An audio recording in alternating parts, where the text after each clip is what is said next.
Assalamualaikum warahmatullahi wabarakatuh. Bagaimana kabarnya Iwan Ahwat Saleh dan Solehah? Semoga selalu dalam lindungan Allah Subhanahu wa taala.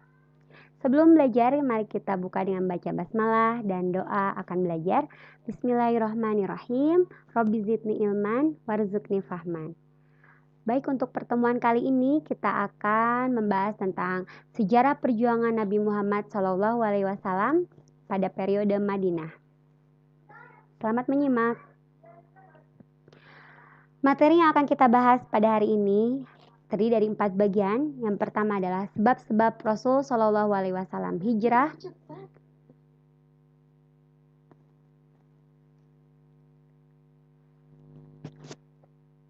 Yang kedua, berita gembira dari kota Yasrib. Yang ketiga, perjalanan hijrah Rasulullah Shallallahu Alaihi Wasallam. Dan yang keempat, dakwah Rasulullah Shallallahu Alaihi Wasallam di Madinah. Sebab-sebab Rasulullah Shallallahu Alaihi Wasallam hijrah. Yang pertama adalah hantaman dan siksaan dari kafir Quraisy yang semakin meningkat.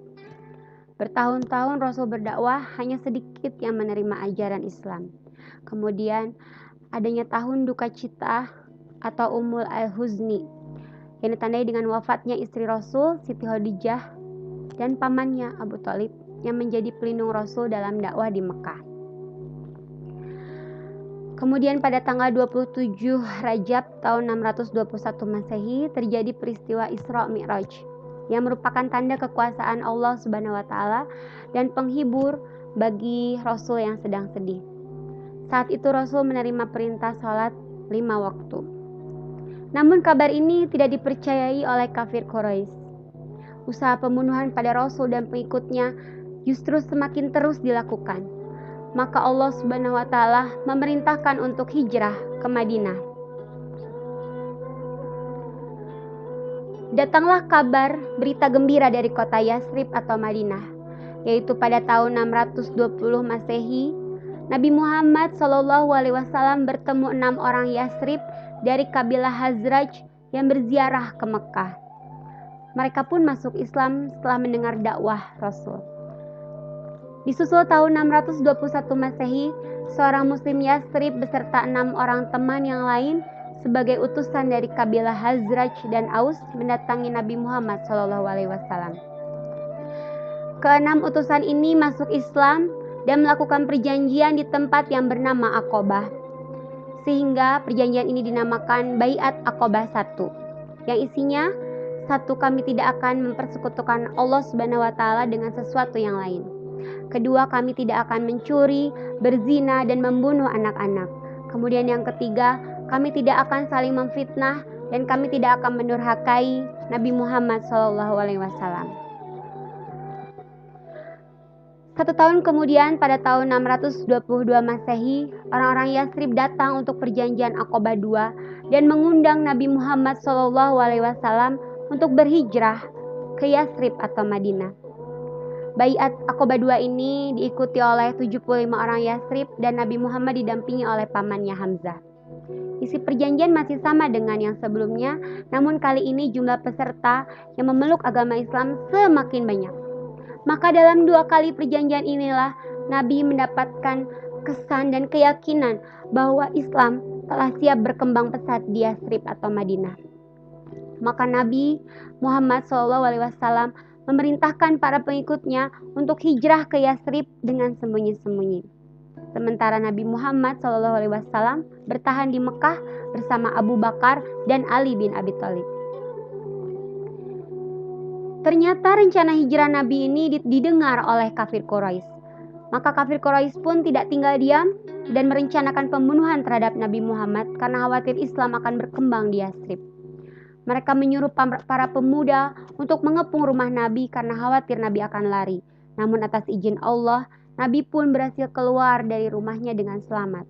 Pada malam itu pula, Nabi membisikkan kepada Ali bin Abi Thalib supaya memakai selimut beliau dan berbaring di tempat tidurnya. Ali dengan keberaniannya mengiyakan perintah Rasul. Tidak lama setelah Nabi Muhammad meninggalkan rumahnya, para pemuda pun terbangun dan masuk ke dalam rumah beliau dengan penuh nafsu untuk membunuh Nabi. Tapi apa yang terjadi?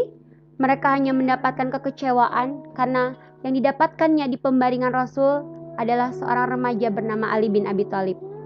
Mereka tidak percaya akan apa yang mereka lihat, dan Ali bin Abi Thalib pun selamat dari pembunuhan tersebut dan Nabi Muhammad berhasil lari.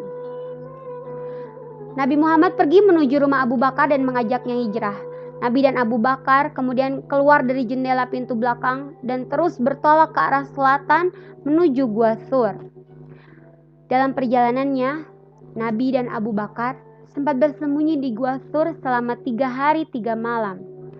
Tidak ada seorang pun yang mengetahui tempat persembunyian itu selain Abdullah bin Abu Bakar dan kedua orang putrinya Aisyah dan Asma, juga pembantu mereka Amir bin Fuhairah.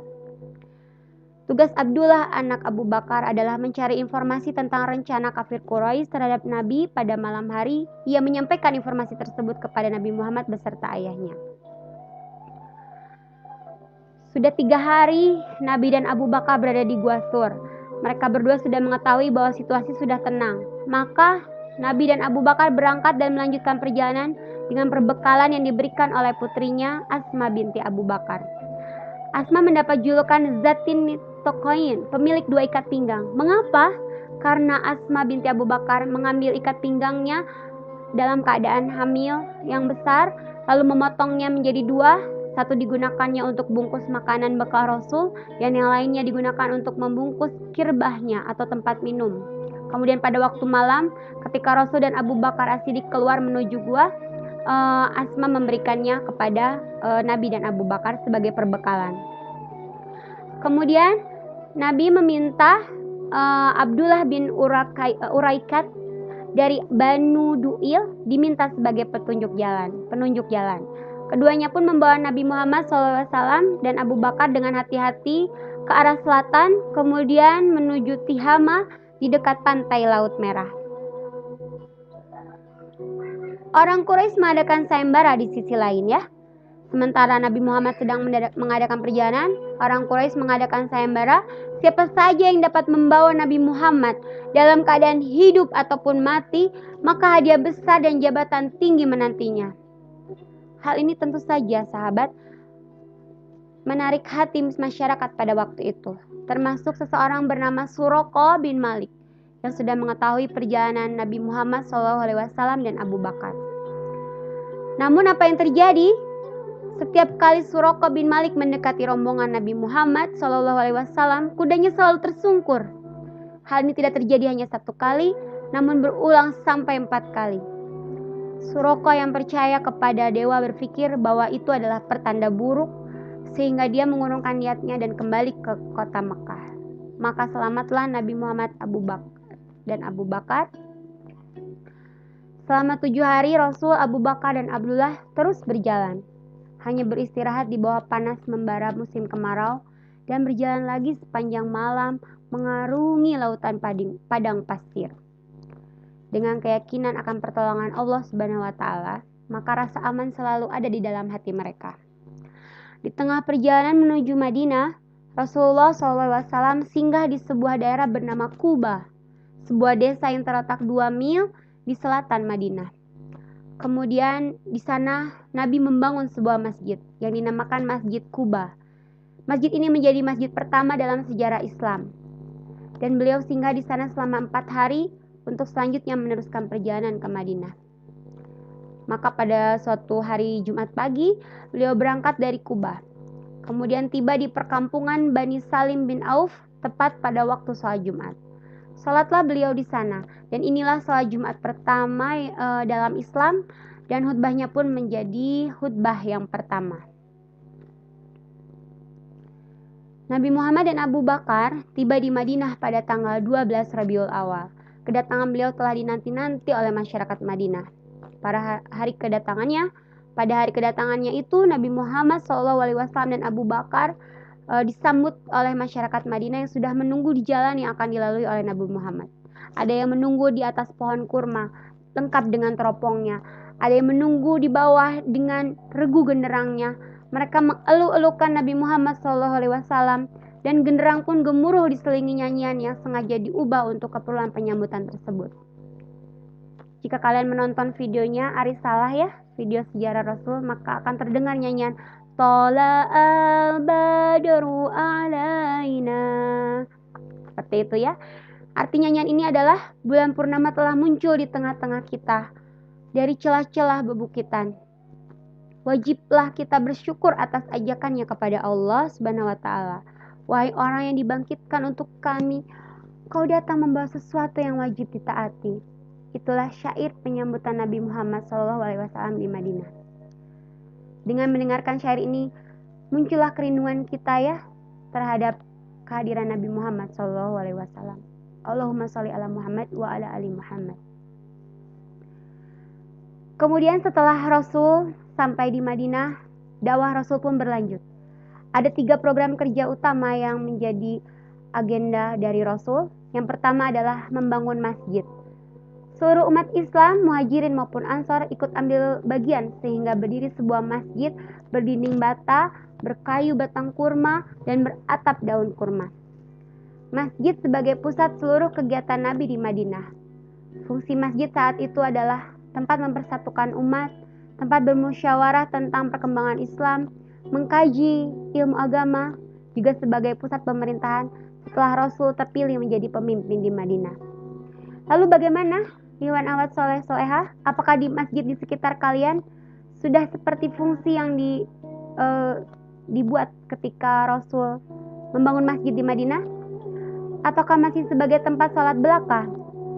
Maka kalian sebagai agen dakwah Islam selanjutnya harus siap, harus bisa memfungsikan masjid di tempat tinggal kalian, termasuk masjid sekolah kalian, sebagaimana fungsi masjid pada zaman Nabi Muhammad SAW saat di Madinah. Yang kedua, langkah berikutnya dari Nabi Muhammad adalah mempersaudarakan antara orang-orang muhajirin dengan ansor. Muhajirin adalah orang-orang yang hijrah dari Mekah ke Madinah, sedangkan orang ansor adalah orang Madinah yang menyambut kedatangan kaum muhajirin. Setiap orang ansor mengakui orang muhajirin sebagai saudaranya sendiri. Mereka mempersilahkan saudaranya tinggal di rumahnya dan memanfaatkan segala fasilitas yang ada di rumah sahabatnya tersebut. Langkah ini mendapat simpati dari seluruh lapisan masyarakat Madinah. Orang-orang muhajirin merasa nyaman dan tentram meskipun bukan tinggal di rumah sendiri. Mereka melakukan kegiatan interaksi dengan penduduk Madinah dan saling tolong-menolong sehingga suasana Madinah menjadi indah dan menyenangkan. Di antara para sahabat yang dipersaudarakan adalah muhajirin, ada Abu Bakar, dari ansor ada Harijah bin Zuhair, ada Umar bin Khattab dipersaudarakan dengan Itban bin Malik, Bilal bin Rabah dari ansor dipersaudarakan oleh Abu Ruwaihah, ada Amir bin Abdillah dari muhajirin dengan Sa'ad bin Mu'az dari ansor, ada Abdul Rahman bin Auf dipersaudarakan dengan Sa'ad bin Robi, ada Zubair bin Awam dari muhajirin dengan Salamah bin Salamah dari ansor, Utsman bin Affan dengan Aus bin Sabit, Thalhah bin Ubaidillah dengan Ka'ab bin Malik, Abu Zaifah bin Utbah dengan Ubah bin Bizr, dan Ammar bin Yasir dengan Huzaifah bin Al-Yaman. Begitu indahnya. Maka setelah tercipta kerukunan tersebut, Rasul menjalankan program kerjanya yang ketiga, yaitu membuat perjanjian dengan penduduk Madinah. Perjanjian ini berlaku tidak hanya untuk kaum muslimin, namun juga kaum non-muslim di Madinah, sehingga disebut sebagai Piagam Madinah. Apa saja isi Piagam Madinah tersebut? Isinya adalah kaum Yahudi bersama kaum muslimin wajib turut serta dalam peperangan mempertahankan Madinah. Kaum Yahudi dari Bani Auf diperlakukan sama kaum muslimin. Kaum Yahudi tetap dengan agama Yahudi mereka, dan demikian pula dengan kaum muslimin. Semua kaum Yahudi dari semua suku dan kabilah di Madinah diberlakukan sama dengan kaum Yahudi Bani Auf. Kaum Yahudi dan muslimin harus saling tolong-menolong dalam memerangi atau menghadapi musuh. Kaum Yahudi dan muslimin harus senantiasa saling berbuat kebajikan dan saling mengingatkan ketika terjadi penganiayaan atau kezaliman. Kota Madinah dipertahankan bersama dari serangan pihak-pihak luar. Semua penduduk Madinah dijamin keselamatannya kecuali bagi orang yang berbuat jahat. Penduduk Madinah non-muslim dan muslim saat itu hidup damai, dan piagam ini oleh Ibnu Hisham disebut sebagai Undang-Undang Dasar Negara dan Pemerintahan Islam yang pertama, yang isinya mencakup perikemanusiaan, keadilan sosial, toleransi beragama, dan gotong royong. Sehingga salah besar jika Islam dikatakan sebagai agama yang fanatik ataupun tidak toleran. Justru Nabi Muhammad SAW sudah mencontohkan ketika di Madinah toleransi yang sangat luhur antara umat beragama, antara muslim dan non-muslim bisa hidup saling berdampingan dan saling tolong-menolong tanpa saling mengganggu. Oleh karena itu, inilah Islam, rahmatan lil alamin, yang bisa menciptakan kedamaian di muka bumi. Saat itu, Madinah maju peradaban dan kebudayaannya sehingga disebut sebagai Al-Madinah Al-Munawwarah, kota yang bercahaya. Baiklah, Iwan Ahwat Soleh Solehah, kita cukupkan untuk pertemuan hari ini. Semoga sejarah Nabi di Madinah tadi membawa manfaat besar dan pelajaran bagi kita semua. Mohon maaf jika ada salah kata dari Ibu. Semoga semangat selalu beribadah dalam bulan Ramadan ini. Mari kita tutup dengan doa kafaratul majelis. Subhanaka Allahumma wa bihamdika asyhadu alla ilaha illa anta astaghfiruka wa atubu ilaik. Jazakumullah khairan katsira. Wassalamualaikum warahmatullahi wabarakatuh.